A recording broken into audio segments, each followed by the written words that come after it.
내가 주인 삼은 모든 것 내려놓고 내 주 되신 주 앞에 나가 내가 사랑했던 모든 것 내려놓고 주님만 사랑해. 내가 주인 삼은 모든 것 내려놓고 내 주 되신 주 앞에 나가 내가 사랑했던 모든 것 내려놓고 주님만 사랑해. 주 사랑 거친 풍랑에도 깊은 바다처럼 나를 잠잠케 해. 주 사랑 내 영혼의 반석 그 사랑 위에 서리.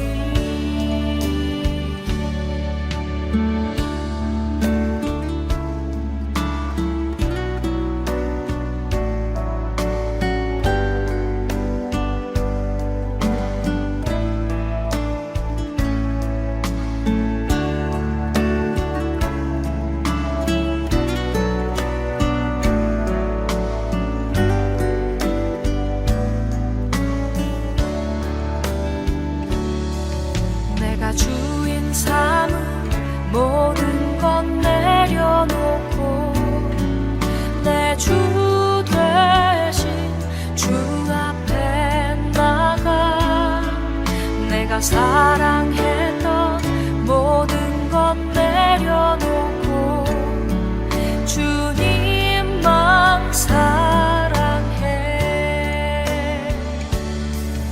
내가 주인 삼은 모든 것 내려놓고 내 주 되신 주 앞에 나가 내가 사랑했던 모든 것 내려놓고 주님만 사랑해. 주 사랑 거친 풍랑에도 깊은 바다처럼 나를 잠잠케 해. 주 사랑 내 영혼의 반석 그 사랑 위에 서리. 주 사랑 거친 풍랑에도 깊은 바다처럼 나를 잠잠케 해. 주 사랑 내 영혼의 반석 그 사랑 위에 서리. 그 사랑 위에 서리. 그 사랑 위에 서리.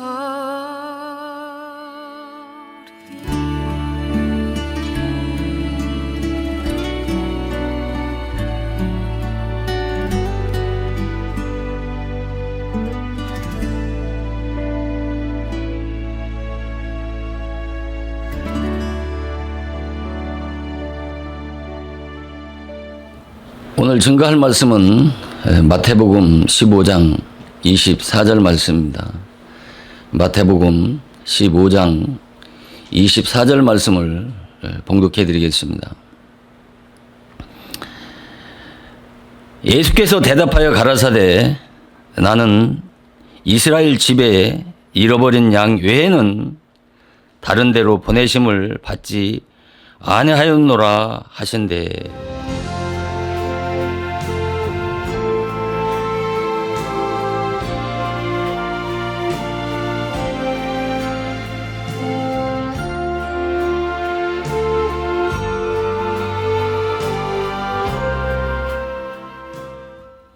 오늘 이 시간도 마태복음 15장 24절 말씀을 중심으로 해서 전 시간에 증거했던 말씀을 이어서 말씀을 상고하는 시간을 갖도록 하겠습니다.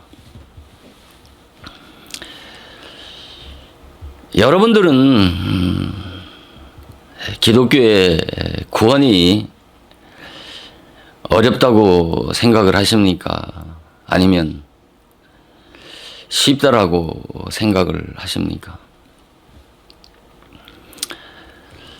만약에 여러분들 가운데서 구원이 쉽다라고 생각을 하시는 분들이 있다라면 자기 자신의 구원받은 사실에 대해서 의심을 한번 가져봐야 된다라고 말씀을 드립니다. 오늘날 대부분이 믿는다고 하는 기독인들이 기독교의 구원의 길이 말로는 좁은 길이라고 하면서도 쉬운 것이 기독교의 구원이라고 그렇게 생각하시는 분들이 참으로 많습니다. 기독교의 구원이 쉽다라고 그렇게 생각하는 것은 바로 율법을 모르기 때문에 기독교의 구원이 쉬운 것이라고 그렇게 생각을 하는 것입니다. 율법을 모르기 때문에 기독교의 구원이 쉽다라고 하는 말은 다른 뜻이 아니고 율법을 모르면 내가 얼마나 악하고 더럽고 또 추악하고 비참한 죄인인지를 알지 못하기 때문에 바로 기독교의 구원이 쉬운 것이라고 그렇게 생각을 하는 것입니다. 왜 그러냐면은 우리가 죄를 깨닫지 못하면 우리가 예수 그리스도의 값없이 거저주시는 은혜를 맛보기가 참으로 어려운 것입니다. 왜 그러냐면은 우리가 로마서 7장 7절 말씀을 보면은 사도 바울은 율법으로 말미암지 않고는 우리가 죄를 알 수가 없다라고 그렇게 말씀하시지 않습니까? 또 로마서 3장 20절에 보면은 율법의 행위로는 구원을 받을 수 없다고 말씀하시면서 율법으로는 죄를 깨닫게 하기 때문이라고 그렇게 말씀을 하고 있지 않습니까? 그러니까 율법을 통해서만이 죄를 알 수 있고 죄를 깨달을 수가 있는 것이죠. 그러니까 왜 그러냐면은 우리가 율법을 모르면 구원의 길이 어렵다라고 하는 것은 내가 어떤 죄인인지를 깨닫지 못하면 예수 그리스도의 그 놀라운 구원의 은혜를 맛볼 수가 없는 것입니다. 왜 그런가 하면은 우리가 죄를 깨달아야 되지 않습니까? 죄를 깨달아야 된다는 말은 무슨 말이냐면 우리가 죄를 깨달아야 우리가 회개할 수 있지 않겠습니까? 아니, 죄를 알지 못하고 죄를 깨닫지 못하고 어떻게 회개를 할 수 있습니까? 또 회개를 해야 내가 어떤 죄인인지를 알 수가 있는 것이죠. 내가 얼마나 만큼 비참한 죄인인지를 모르게 되면 우리가 방금 봉독해드린 마태복음 15장 21절 이하에서 가난한 여인과 같은 구원에 대한 구원을 받고자 하는 그런 간절한 갈망과 소원을 가질 수가 없는 것이죠. 우리가 가난한 여인과 같은 그런 구원에 대한 열망, 그런 간절함 없이 구원을 받을 수 있다라고 한다라면 기독교의 구속론을 너무나 오해하고 있는 것이라고 하는 것을 깨닫고 이해해야 되는 것입니다. 그러면 가난한 우리가 여인을 한번 보시면 그가 얼마나 간절하게 그리스도를 찾았는지 우리가 본문 내용을 통해서 너무나도 잘 알 수 있지 않습니까? 그가 한 여인으로서 많은 군중들이 모여 있는 곳에서 그리스도를 그렇게 간절하게 부르고 찾는 것은 그렇게 쉽지 않은 일이 아니겠습니까? 여자로서 많은 사람들이 모여 있는 곳에서 그렇게 부르짖을 수 있는 것은 그 여인이 얼마만큼 그 자식에 대한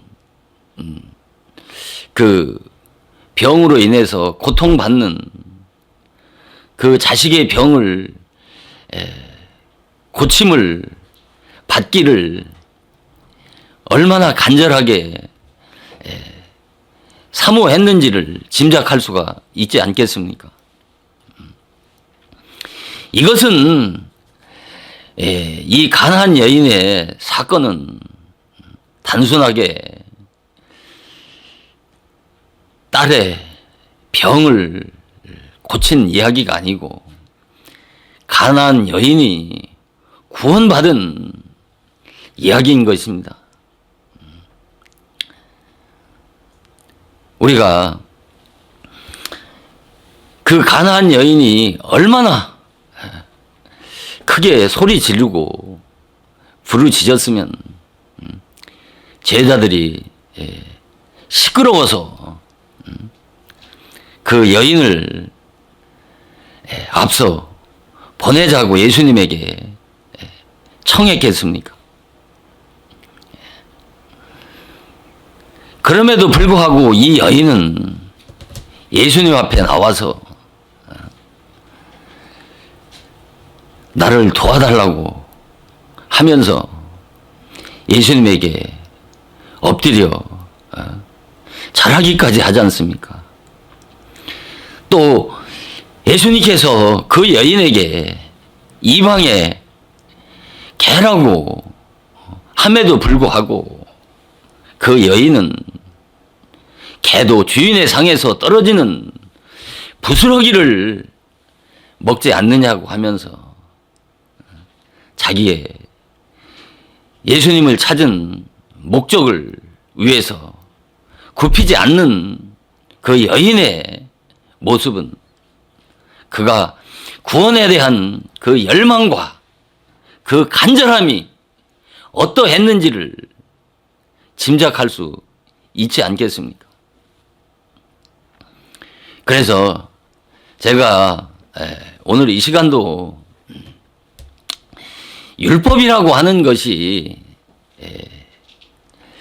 필요 없는 것이 아니라는 말을 자주 드립니다만, 복음을 깨달았다고 하는 종들 가운데에서는 육적 이스라엘과는 다르게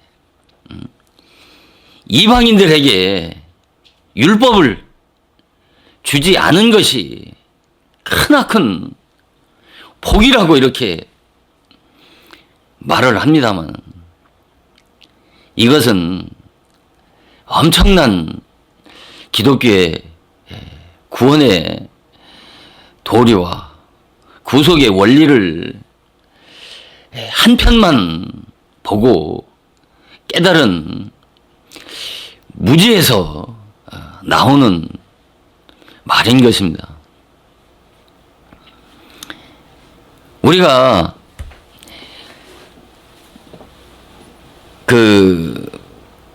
많은 사람들이 이 이방인들에게는 율법은 백해 무익한 것이라고 말하고, 또 율법을 말하면 2000년 전에, 아니 갈보리 십자가에서 율법의 모든 요구를 완벽하게 성취하고 완성했는데 왜 생뚱맞게 율법을 다시 들추는 말을 하느냐라고 하는 그런 반감을 갖는 그런 분들이 참으로 많습니다. 그러나 이것은 율법을 몰라도 너무 모르는 소리인 것입니다. 왜 2000년 전에 갈보리 십자가에서 분명히 율법의 요구를 성취하시고 완성하신 것을 부인하는 것이 아니라, 우리가 율법은 분명히 역사적으로 객관적인 사실로 성취가 되어졌습니다. 그러면 율법도 폐했고 십자가에서 마귀도 멸하여졌다라면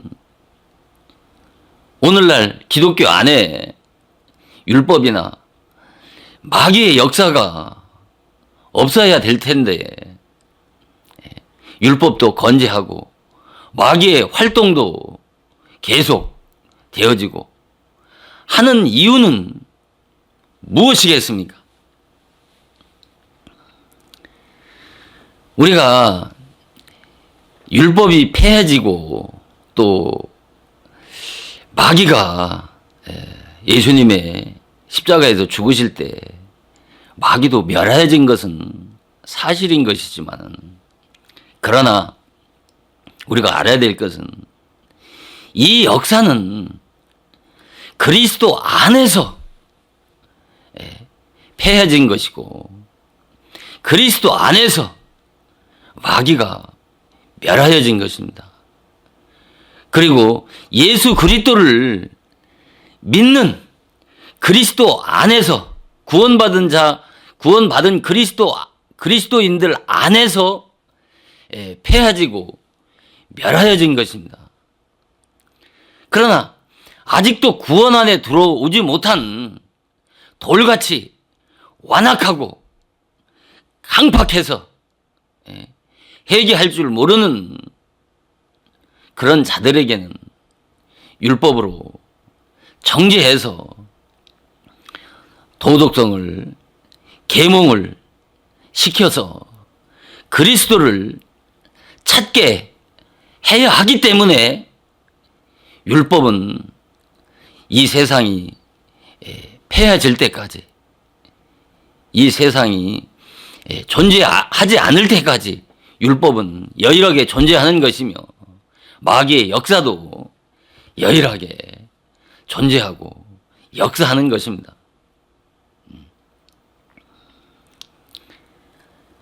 왜 그러냐면은 이 인간이라고 하는 것은, 인간의 이 죄성이라고 하는 것은 얼마나 질기고 악하고 못돼 먹은 그 자기 중심적인 이 인간의 본성이라고 하는 것이 그렇게 쉽게 무너지고 깨어지고 바스라지는 것이 아닙니다. 인간이 얼마나 악한가를 우리가 인간들을 통해서 우리가 깨달을 수 있지 않습니까? 오늘 현대사회에서 일어나는 그런 흉측한 그런 범죄들을 한번 보십시오. 인간의 죄성이라고 하는 것이 얼마나 악한 것인가. 그런 인간의 그런 그 악한 죄성을 깨닫지 못하고서 어떻게 값없이 거저주시는 은혜를 우리가 체험하고 경험할 수가 있겠습니까? 그래서 우리가 거듭나지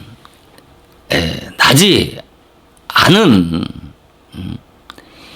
이 죄인들을 거듭날 때까지 율법이 절대적으로 필요한 것입니다.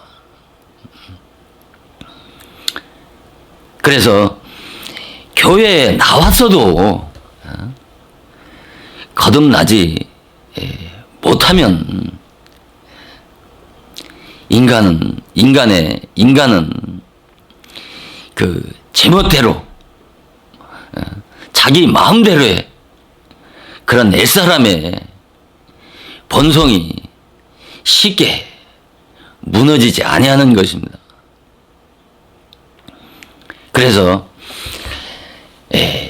율법이 필요한 것이고 율법의 그 권세가 교회 안에서 여일하게 역사를 하는 것입니다. 그래서 이 율법이라고 하는 것은 복음과 같이 온전한 빛은 아닙니다. 작은 광명인 것이죠.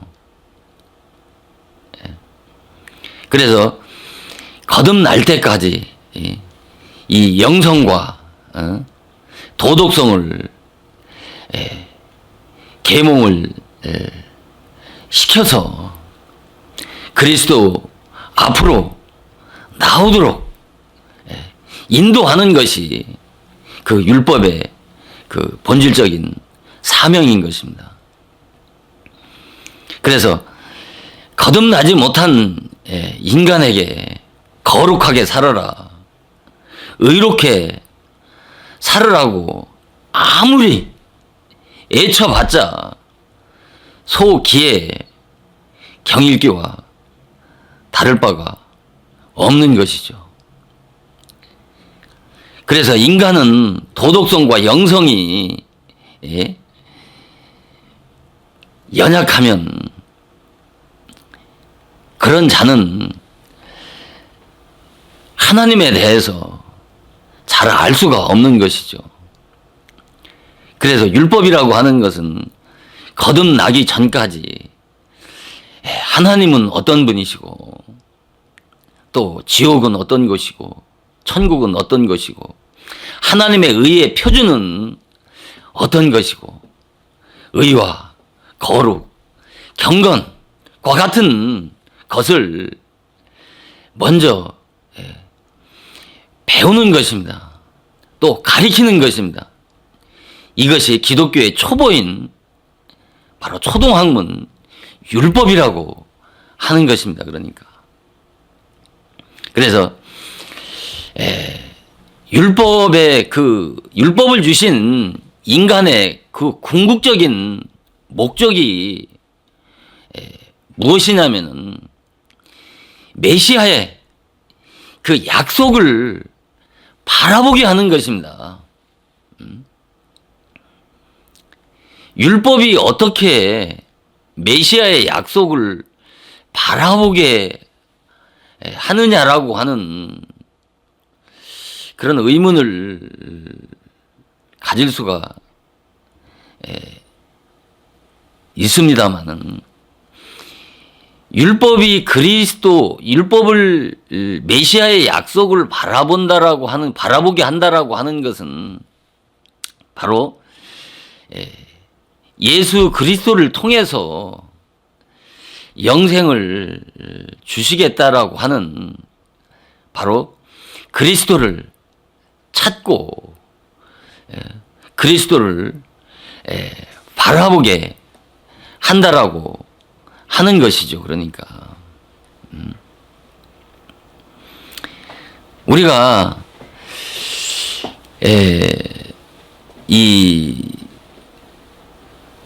우리가 갈라디아서 3장 23절하고 24절 말씀을 보면은 그런 말씀이 있지 않습니까?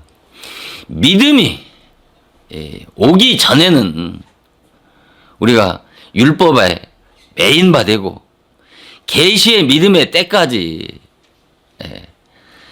갇혔다고 그렇게 말씀하시지 않습니까? 그러면서 율법이 우리를 그리스도께로 인도하는 몽학선생이라고 그렇게 말씀하시지 않습니까? 그러면서 우리로 하여금 믿음으로 말미암아 의롭다함을 얻게 한다고 그렇게 말씀을 하시지 않습니까? 자, 보세요. 24절의 말씀에서 후반부에 우리로 하여금 믿음으로 말미암아 의롭다함을 받게 한다고 그렇게 말씀하시잖아요. 그런데 이것만을 강조하지 앞부분을 그렇게 중요하게 생각을 하지 않는 것입니다. 율법이 그리스도께로 인도하는 몽학선생이란 말입니다. 율법이 그리스도께로 인도하는 몽학선생이라는 말은 율법은 영생의 길을 가르쳐주는 천국의 길잡이가 이 세상 초등학문이고 율법이란 말입니다. 그러니까 몽학선생이라고 하는 것은 어린아이 선생을 말하는 것입니다. 그 몽학선생이 바로 율법의 사명자고 율법의 종을 말씀하는 겁니다. 그럼 율법의 사명자인 율법의 종인 이 어린아이 선생은 바로 무슨 세상 초등학교 선생을 말하는 것이 아니고 교회에 나온 자들 가운데서 아직 거듭나지 않은 물과 성령으로 거듭나지 않은 자들을 바로 율법으로 이 세상 초등학문인 율법의 말씀으로 가리키는 종을 율법의 선생이라고 하는 것이고 그를 몽학 선생이라고 말씀을 하는 것입니다. 그러면 가난한 여인과 같이 그런 간절한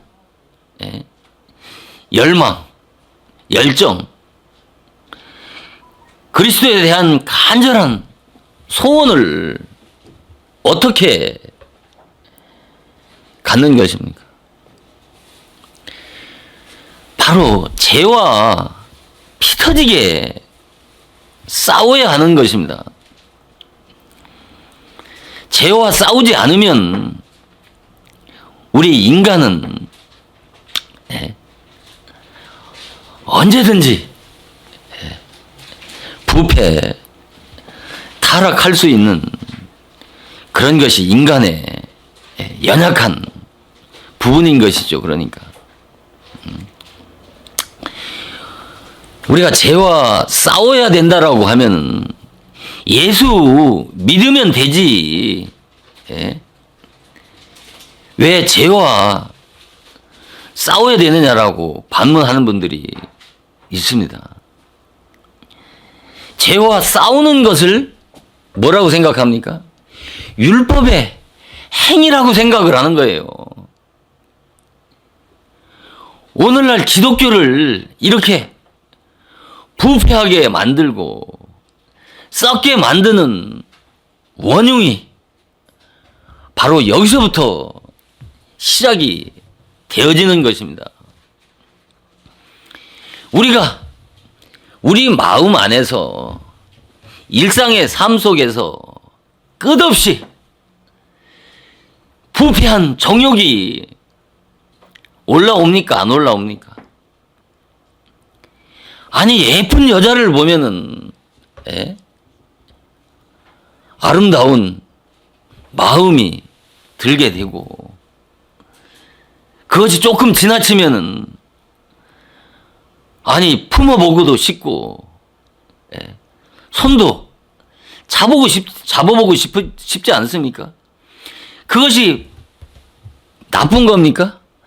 그것이 본성에서 당연히 올라오는 거예요.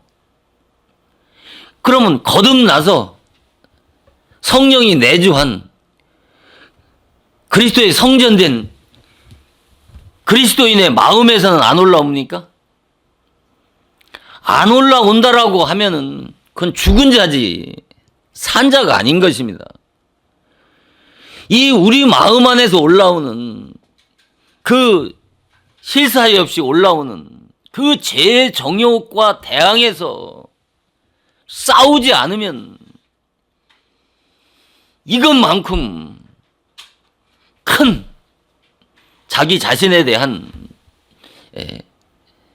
영적인 직무, 유기인 것입니다. 아니, 올라오는 정욕과 싸우지 않게 되면은, 그러니까 오늘날 기독교인들이 죄를 지면서도 심각하게 고민을 하지 않는다니까요. 죄를 지면서 그 죄에 대항해서 그 죄와 피 터지게 싸우지 않게 되면은 우리가 그 죄에 친숙해지게 되고, 처음에 죄 짓는 것이 낯설고 어색하지, 죄를 한두 번 지어보세요. 죄와 친숙해진다니까요. 그러면 나중에는 이 죄의식조차도 느끼지 못하고 화인 맞은 뻔뻔스러운 인간이 돼서 짐승만도 못한 비도덕적이고 비윤리적인 인간이 되는 것은 시간 문제인 것입니다. 어떻게 마음 안에서 올라오는 죄와 휘터지게 싸우는 것이 그것이 율법의 행위라고 생각하느냐 말입니다. 그러니까 그 엄청난 간음죄를 저지르면서도 거기에 대한 철저한 회개 이전에 그 죄를 정당화하고 합리화하는 것은, 그것은 하나님의 은혜를 세격거리로 만드는 것이고, 은혜를 구실 삼아서 은혜를 악용하는 가장 하나님 앞에 악한 죄인 것입니다.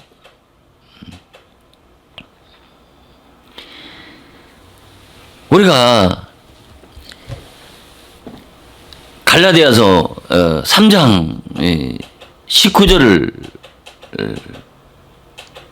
보시면 갈라디아 3장 19절에 율법이 무엇냐고 그러시지 않습니까?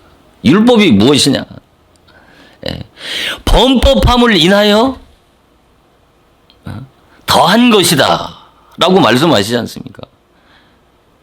천사들로 말미암아 중보의 손을 베푸신 것인데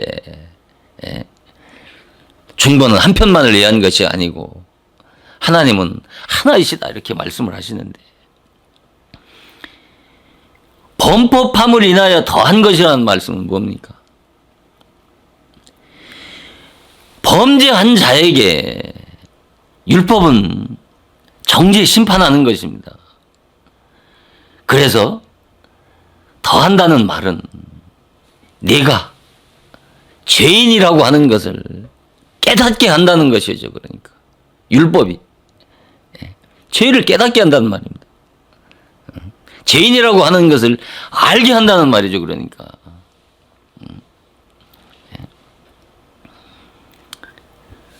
우리가 그 갈라디아서 3장 22절에 보면은 성경은 모든 것을 죄 아래 가뒀다라고 말씀하시지 않습니까? 성경은 모든 것을 죄 아래 가뒀다는 말은 무엇이겠습니까? 그리고 그 뒤에 말씀이 뭡니까? 죄에 가두었다고 말씀하시면서 예수 그리스도를 믿음으로 약속을 믿는 자에게 주려 함이라고 그랬단 말이야. 그러니까 모든 사람을 죄 아래 가뒀단 말이에요. 죄 아래 가뒀다는 말은 뭐예요? 죄 아래 가뒀다는 말은 자기 스스로는 그 죄로부터 나올 수가 없다는 말이에요. 제3자의 도움 없이는 나올 수 없다는 것이죠. 결국은 내가 율법을 통해서 그 율법의 한계를 깨달은 자가 내가 율법으로는 구원받을 수 없는 구원이 필요한 그런 절망적인 죄인이라고 하는 것을 깨달아야 바로 예수 그리스도를 믿음으로 그 약속을 믿는 자에게 그 약속을 주려 함이라고 이렇게 말씀을 하시는 것입니다.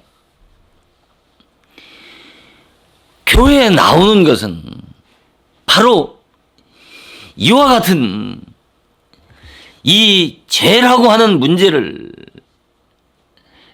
해결받기 위해서 교회에 나오는 것이 아니겠습니까? 그래서 지도자들은 이 교인들을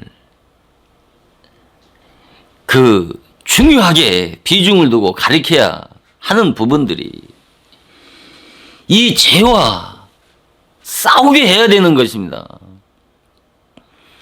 이것이 잘하는 설교고 목회자가 해야 할 중요한 직무 중에 하나인 것입니다.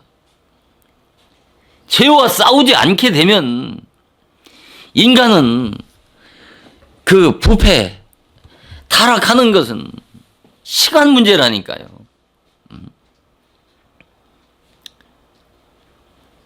죄와 싸운다라고 하는 것이 그렇게 쉬운 것은 아니죠. 그러나 죄와 싸워야 내 안에 있는 그 무시무시한 죄의 정체를 깨달을 수가 있는 것입니다. 그래서 우리가 율법을 통해서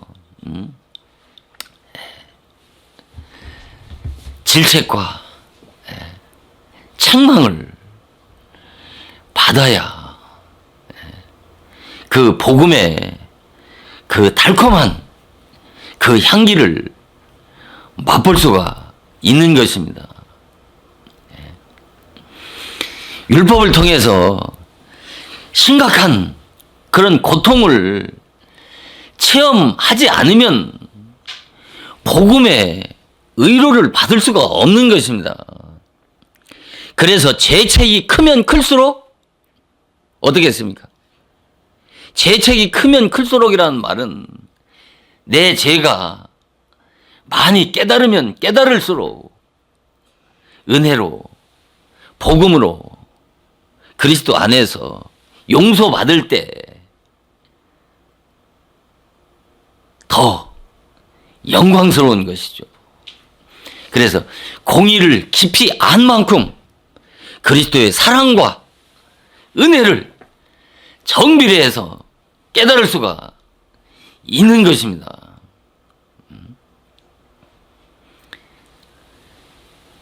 우리가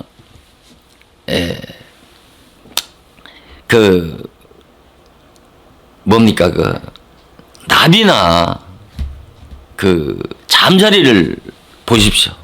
하늘을 나르는 나비나 잠자리를 보면은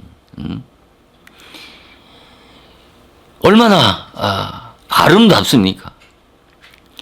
그러나 그 아름답기 이전에 그 징그러운 그 유충 시절이 있지 않습니까?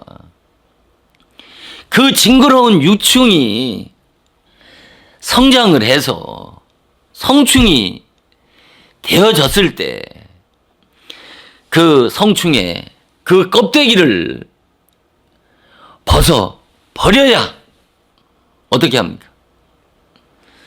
그 징그러운 그 유충 시절의 몸과 전혀 다른